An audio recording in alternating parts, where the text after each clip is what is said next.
So ito na giant kids natin. Giant kasi 7 footer, 6 footer po yung may-ari nito.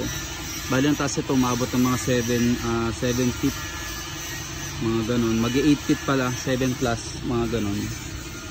Mag-8 feet. Yan. Tapos adjustable, nagpa-add din siya ng mga J-hook niya. Mga 3 pairs. Ito adjustable. Meron pa tayong lalagay dyan, DP station.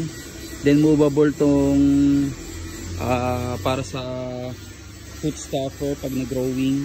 Then stainless na rin itong ano natin, ginagamit natin na pang lat pull down rowing. Then meron yan spacer sa loob, kaya hindi yan bakal sa bakal. Stainless po ito, kaya hindi siya magalit.